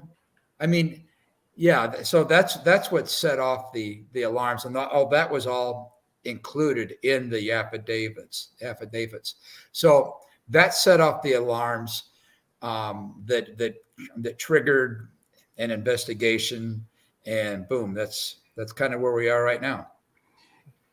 Randy Peterson of the Des Moines Register joining us here on Main Street Sports Today, presented by Mid-Tennessee Bone and Joint. Randy, we've heard of other betting situations where athletes were not betting on their sport, were not betting on their team, and it's still been an issue. And I think those situations are a little harder for people to understand because, as invasive as sports gambling has become here over the last 5 years or so, if it's not something that they're directly involved in or that they would have direct knowledge of, it's kind of tough to understand what the issue is with it. That's not the situation here. Situation is that they broke the NCAA rules, and that they bet on their own games. But take that away from it for a minute. The fact that the NCAA rules are so, some people tried to tell me, including Iowa State wrestling coach Kevin Dressler, many times said publicly, the NCAA rules are archaic. You've got people all over campus betting on games, and you're treating your athletes special. Well, gee, coach, athletes are special, but yeah. So that's where this comes in. People cannot understand why normal students, it's okay, but it's not okay for the athletes. And what we're seeing unfold over the last, I guess, 24 hours now is we're finding out why that's not okay for the athletes, because you're also, by the way, you're betting on your own team. And like Chris accurately pointed out, that the Iowa backup place kicker was betting the under, and he did it on a game in which he did not play. And it really didn't take a whole lot of inside information to know that Iowa's offense hasn't been the greatest. All you have to do is look at the statistics. But 45 points was a ridiculous number set by the books. I don't even know. And they only got 44, so they got the under. So it hit. Yes. Yeah, I mean, smart kid. Smart. Allegedly. There we go. What is Iowa State's next move? Yeah, that's a good question, Mo. What Iowa State does is they go to the backup quarterback, who is Rocco Becht. He's a redshirt sophomore. Campbell has told me since mid-spring that Rocco Becht has the quote unquote it factor, which to me, and I asked him about this. I said, define the word it. What's that mean? And he didn't exactly say it, but he led me to believe that whatever it was, 2018, Brock Purdy coming off the bench as a true freshman and thrashing Oklahoma State at Oklahoma State, 380 some yards, multiple touchdown passes. And he didn't ever miss a game from then on. That's what I understood to be quote unquote the it factor. And I asked Campbell about that. And Campbell said, yeah, very similar. So maybe this is if you're an Iowa State fan, maybe this could be a silver lining, because like I said, nobody said that Hunter Deckers was going to be the starter anyway. I have presumed that he would have started fall camp as the starter, but he wasn't great last year. So they'll go to Rocco Becht, And by the way, Hunter Decker's in his statement yesterday through the lawyer said that he's taking fall camp off to concentrate on other things, including his studies. So we can pretty much rule him out for fall. So they'll go to Rocco Becht, and then behind him will be J.J. Cole, whose dad, Jamie Cole, kicked for Iowa State a long time ago, and who is Iowa State's highest ranked, if you believe recruiting rankings, quarterback that Campbell's recruited.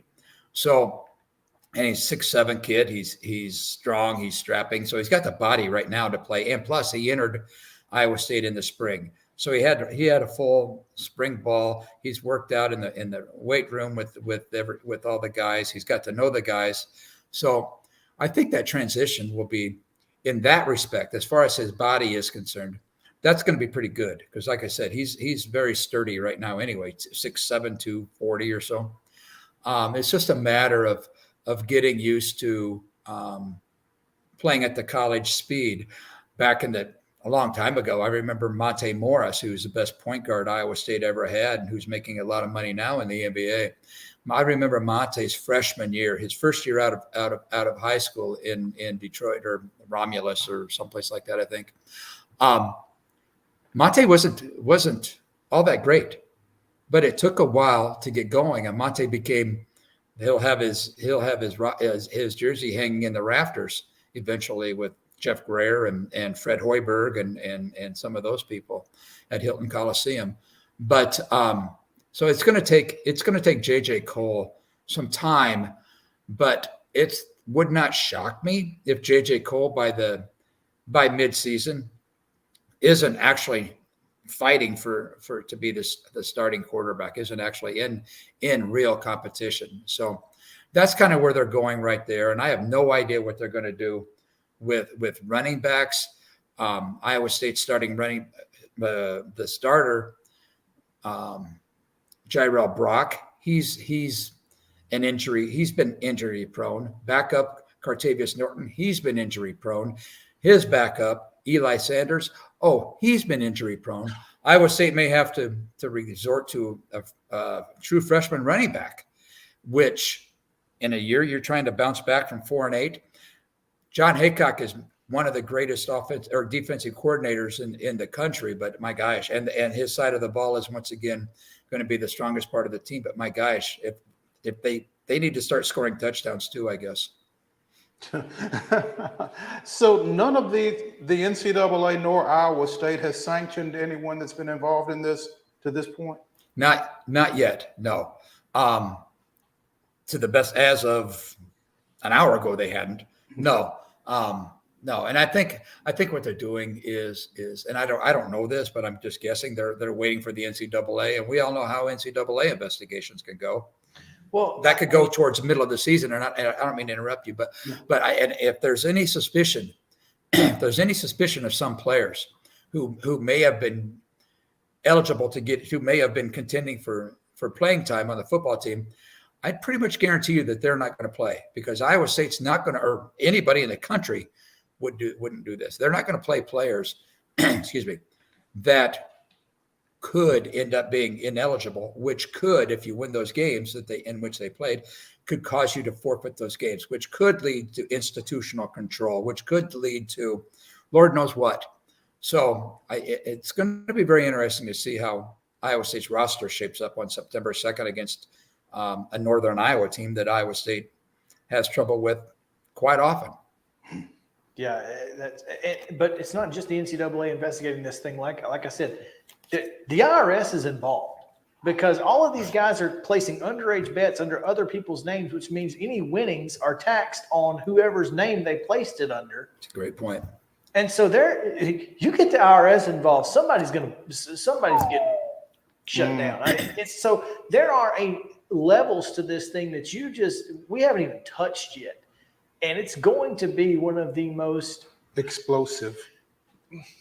Joe Kane thinks that Hunter Deckers is having a bad fall. That's all I'm saying. That's how bad this is. I mean, if Alvin Mack isn't involved by the end of this thing, I mean, this is straight out of the program. Yeah. It feels like, and it's not just Iowa State; it's also Iowa, as we've mentioned. And it's other schools out there too in the country, but it's just Iowa and Iowa State got caught. What this is doing, in my estimation, guys, college football is not in a good spot right now, PR wise. Anyway, when you don't know who's going to be in your conference from day to day, and I haven't even had a chance to look at if Arizona did anything today or if Florida State did anything today.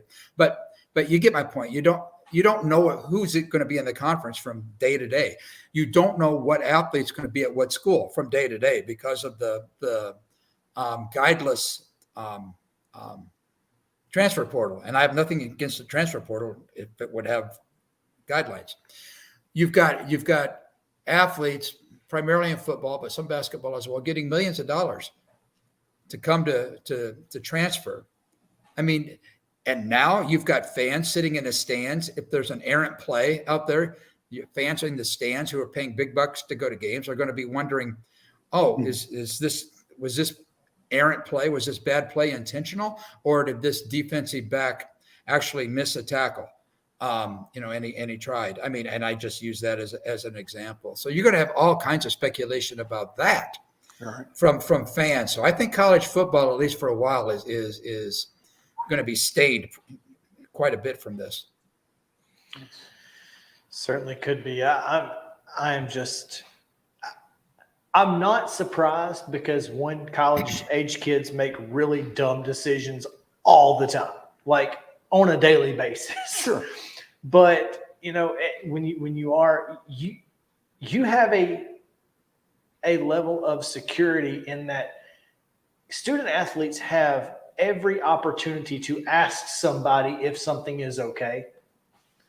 And when you have that and your career's on the line, you've got, and they obviously knew it wasn't okay. They wouldn't have been doing it under someone else's name. Right. And so that's kind of where this is. And a lot of folks against sports betting said this is the kind of stuff that would happen. And they're not wrong. Clearly not wrong. So it's a mess, as you said, Randy, and thank you for kind of laying it out for us, because it certainly gives us a little more clarity, and congrats to you guys on obviously being the first to report it at the Des Moines Register. You guys do a fantastic job, and we'll certainly be keeping an eye out for any more updates coming our way. Thanks. And anytime I can see Mo's a good day. So, hey, we're good. And I appreciate you, Randy. We'll talk. All right. Thanks, guys. Anytime. Thank you. All right. I have scoured the internet, Mo, for the weirdest and wildest stories from across the world. And after we take a break, I'm going to give you at least two of them. You got something weirder than what we just talked about? That one is a weird one. That one certainly started it. But on the other side, nice segue. We've definitely got, and one of them is in sports. So stick around. You're going to want to check it out on Main Street Sports Today, presented by Mid-Tennessee Bone and Joint. Be right back.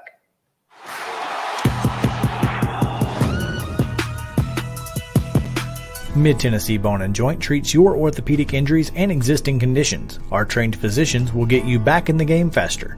Contact us at 931-381-2663 or www.mtbj.net.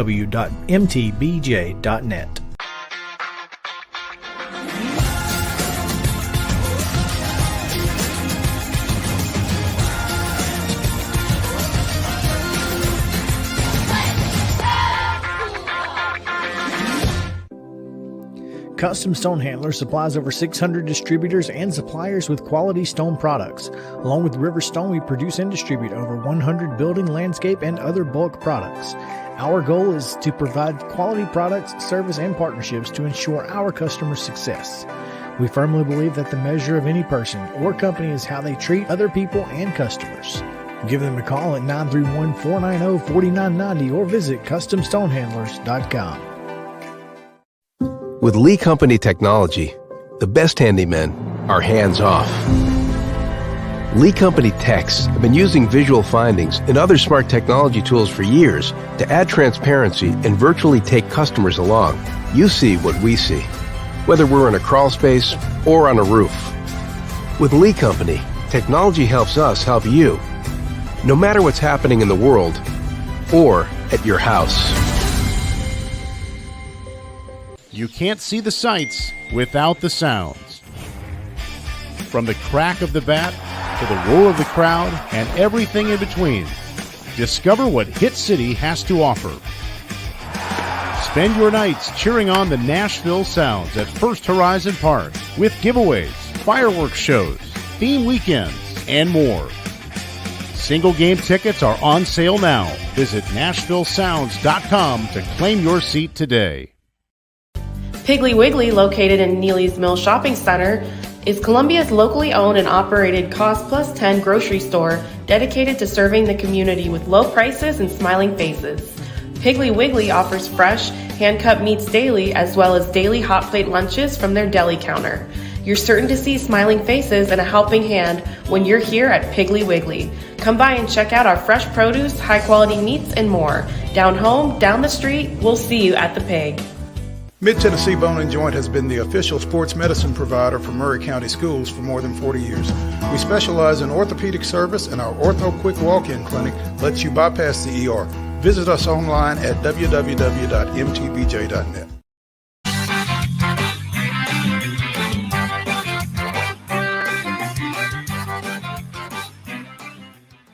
Welcome back in Main Street Sports today, presented by Mid-Tennessee Bone and Joint. Chris Yao, Mo Patton. It is time for the weirdest and wildest news from across the world. I'm going to have to start with the one you sent me, Mo. And that is the simple fact that somebody somewhere really messed up. As goodness gracious. NASA has apparently sent the wrong command to Voyager 2. And Voyager 2, and since I sent this to you, I don't feel too bad about breaking in. Voyager 2, which had been exploring the universe since 1977.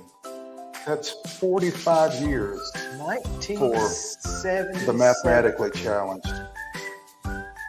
And they lost a satellite. They didn't just lose it. It's currently 12 billion with a B miles from the planet. But this morning at 4:01 Central Time, NASA has detected a signal from Voyager 2. Nearly 2 weeks of silence from the spacecraft. A series of ground antennas, part of the Deep Space Network. That doesn't, that boat's competent. Oh, we got the Deep Space Network.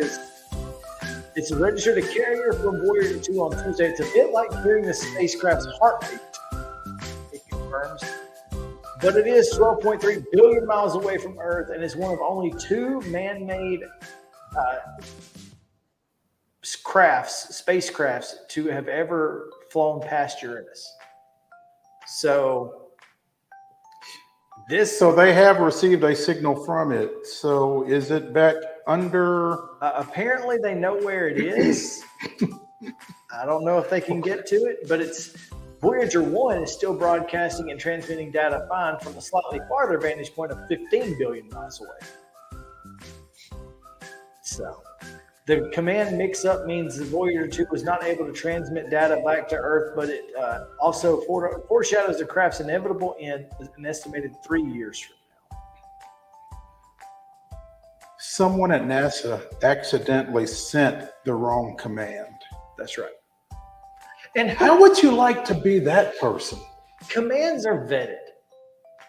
It's not like you're just typing away one day and say, all right, that looks good, send. Like, people look at it. There are editors of this thing. Yeah. And nobody caught it. So everybody's getting fired. How? And they found out you're the guy and you're on vacation at the beach. You're just chilling.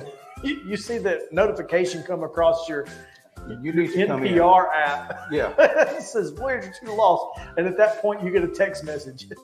we need to see you. But I'm on vacation. We need to see you. So long as they're not on furlough, right? Yeah. There you go. Monday. Yeah. I don't think they're going to tell him over the phone. We're going to need to see you guys. Come on in. Yeah. That's rough. Cut that vacation a little short, and we'll get you started on the next one. Yeah, you can head right back if you want to, but you might want to save some cash. Wow. NFL Detroit Lions head coach Dan Campbell has a request, but the NFL won't let him execute said request. Unfortunately, his caffeine consumption has been a topic of discussion over the years. Okay. And Campbell's always been the kind of guy who just kind of says what he wants to. He's just whatever comes to his mind. We're good. Apparently, he wanted a pet lion on the sideline, and the NFL said, thanks, but no thanks. You know what?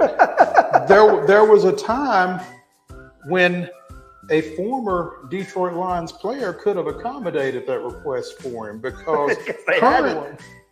Yes, he had one, and he's not far from here.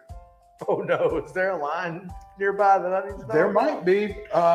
Franklin County football coach Tracy Hayworth at one time owned a lion. Now I don't remember if it was while he was playing for the Lions or thereafter, and I don't know if he still owns it or not. But there's that. Lions owner Sheila Ford Hamp had no problem with it, but the league apparently frowns upon those types of things, Campbell said. I'm not going to point out Goodell on this. I'm just going to say that the league frowns on it. Let's just say that. Having a lion on the sidelines is frowned upon in this establishment. In this economy? Yeah. Why? What are we talking about here? Come on, man. Oh, gosh. Yeah, I thought that was a good one. Thought that was Doesn't seem unreasonable on his part, really, especially considering it is Dan Campbell. Listen, Dan Campbell will do some weird stuff, man. Do some weird stuff. Let's see here. I may not want to do this one because you're wanting to go to the steak sale or to the meat sale. But a Japanese hibachi steakhouse in Florida has been permanently closed after 7 customers tested positive for methamphetamine hours after eating at the restaurant earlier this month. That's interesting. Nico Japanese Steakhouse, a hibachi restaurant in Pace, which is 15 miles north of Pensacola, wrote in a Facebook post on July 7th they would permanently close the location after 10 years in business, blaming news reports and online social media posts about the allegations.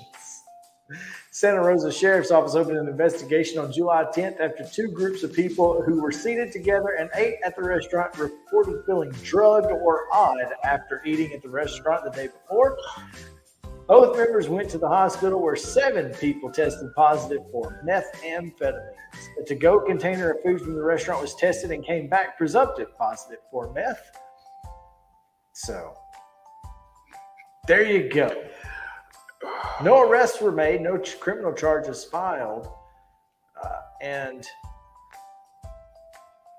they're closed. So how do you pre-test your meat for methamphetamine? For methamphetamines, Yeah. I don't think that there's any way to do it. So you do suddenly have me a little concerned. I mean, it would be no fault of Piggly Wiggly, I don't think. No, Still, it's just, what is it that Ryan said that he says, and guess what? Methamphetamines, right. Every time. Never fails. So there you go. That's the weirdest and wildest news from across the world in Florida, of course. Of course. Across the universe in this one. We've expanded. Expanded 12.3 billion miles. And didn't even mention that, aliens were confirmed this week by Congress. So. Oh yeah, there's that. Oh, by the way, aliens exist. And that didn't even scratch. Wasn't even on the surface of this thing. There you go. That's what you get here on Wild and Wacky Wednesday here on Main Street Sports Today, presented by Mid-Tennessee Bone and Joint. Tomorrow, Big 12. We've got big Texas reporter Eric C. Henry will join us, and that'll be a lot of fun. So come back with us. It's also Coach's Corner, and we're efforting on a coach. We'll get there. Yeah. All right. Appreciate you guys for hanging out with us. We'll see you tomorrow here on Main Street Sports Today, presented by Mid-Tennessee Bone and Joint.